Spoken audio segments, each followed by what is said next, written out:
Hello, my name is Zara Hoffman. I'm a self-published author of young adult paranormal romance, and today I'm going to be talking about my thoughts on Disney's 2020 live-action adaptation of Mulan.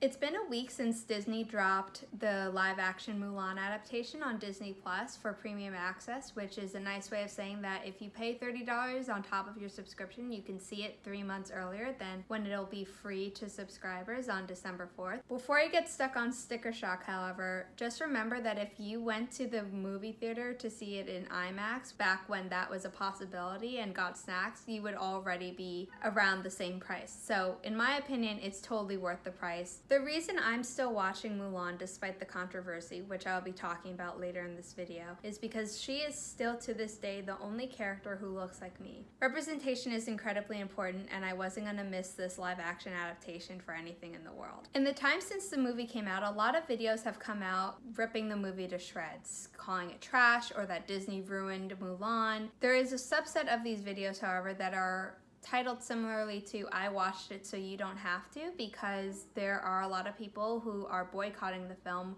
due to political reasons. And even reviews that don't like the movie generally agree that it was visually stunning, but there are political issues surrounding where it was filmed that I'm going to be talking about later in this video. Let's get the elephant in the room out of the way. I bet you thought I was going to say let's get down to business, but I'm not that cheesy. The hashtag BoycottMulan movement started in 2019 amidst the Hong Kong protests after Mulan star Yifei Liu posted on Weibo, the Chinese social media network, that she supported Hong Kong's police. Fans understandably were upset that the stars seemed to be supporting police brutality and quickly started the hashtag BoycottMulan on Twitter and other social media platforms, in addition to hashtag #NotMyMulan, because for the heroine of the story to be supporting the oppressors didn't sit well with a lot of people. And their choice to boycott the film is entirely in their right and totally fine. While I'm not excusing what Yifei did, I think it's also important to remember that her family still lives in Wuhan, China, and China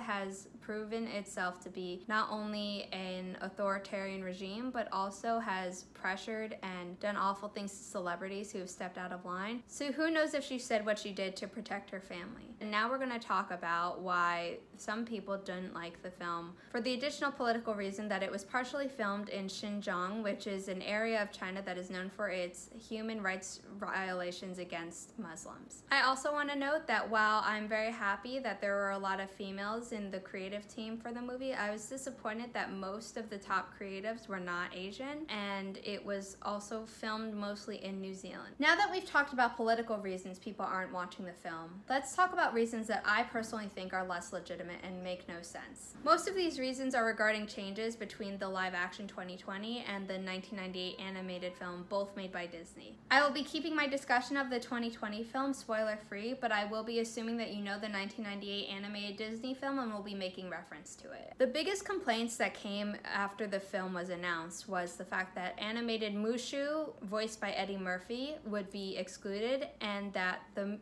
music from the musical movie would be eliminated. But both were excluded for the same reason. The live-action Mulan was taking on a much more historically accurate approach, and even though it included magic, like the phoenix and a sorceress who serves as a foil and mirror to Mulan's character, these aspects are more appropriate to Chinese culture, while a talking dragon who is irreverent and ineffective for the large part is really disrespectful to the dragon in Chinese culture, because it and the phoenix are viewed as the purest male and female expressions of power. And for characters to start breaking out into song in the middle of war makes no sense when it's real people, and that's not the premise of this movie. I will admit though that I do love his scene that is often gifed.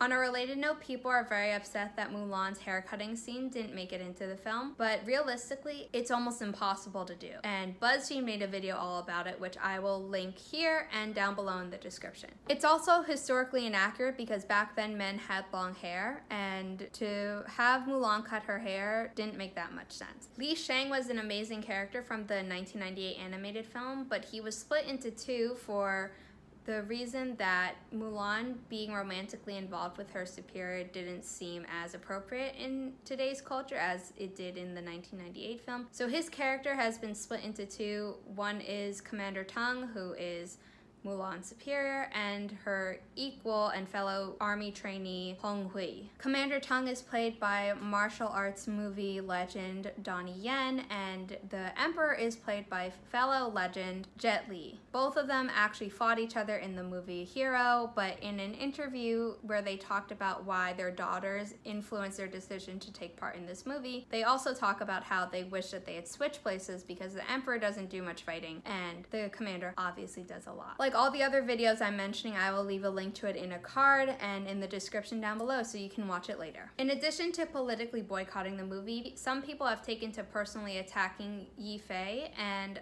she has also come under attack for being devoid of personality, something that has been expanded on and applied to the whole film. Personally, I think this is unfair. Watching interviews of her remind me of watching and interacting with my Chinese roommate, and I think there is a difference between how Americans act and Chinese people act, and people need to respect the cultural difference. Another change in the movie is that in all of the trailers for the 2020 film, you hear Yi Fei say, "I'm Hua Mulan," and in the 1998 film, you hear Ming-Na Wen say, "I am Fa Mulan." So the difference between that is Fa is the Cantonese pronunciation and Hua is the Mandarin pronunciation. The change between the two films I'm going to talk about now could be construed as a little bit spoilery, so I'm going to keep it short and vague to not give anything away. In the 1998 film, Mulan's big power is from her intelligence and cleverness, which is shown in contrast to the men in her army unit who are mainly brawn and not so much brain. In the 2020 film, however, this is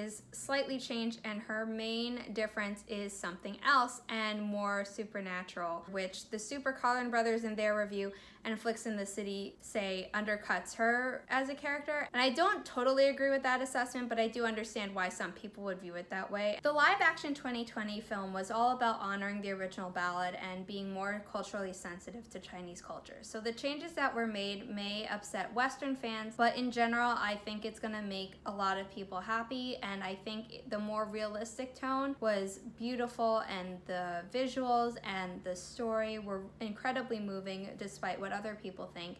So if you want to watch the film, I think you should give it a chance. If you don't want to and it's for political reasons, that's fine, I respect you. However, if you're choosing not to watch the film because the talking dragon isn't in it, I beg you to reconsider and give it a chance. If you like this video, please give it a thumbs up and hit subscribe down below if you aren't already. Don't forget to hit the bell icon so you don't miss any future videos from me. And tomorrow I'll be participating in the AUTHORTUBE Virtual Retreat. Tomorrow I will be taking part of a series Q&A panel on Sage Gordon Davis's channel at 1 p.m. Eastern Standard Time, and at 4 p.m. Eastern Standard Time I will be sprinting on my channel, and at 9 p.m. Eastern Standard Time I will be hosting fellow AuthorTubers on my channel where we will be talking about traditional publishing. On Sunday the 13th I will be back on my channel at 5 p.m. Eastern Standard Time talking with Keelan Rivers and Shanice Littlejohn about sensitivity readers. So if you have any questions about that, please be sure to tune in. And then at 9 p.m. Eastern Standard Time on Sunday, I will be partaking in a panel about self-publishing on Keelan's channel. I will leave a link to those videos down below. You may also notice that I didn't talk about my normal live stream at 9 a.m. on Sundays, and that is because I will be skipping that this week so I don't conflict with the schedule. Next week, however, I will be back to my normally scheduled weekly write-in on my channel at 9 a.m. Eastern Standard Time. My name is Zara Hoffman. I hope you like this video, and I will see you all with a new video next Friday.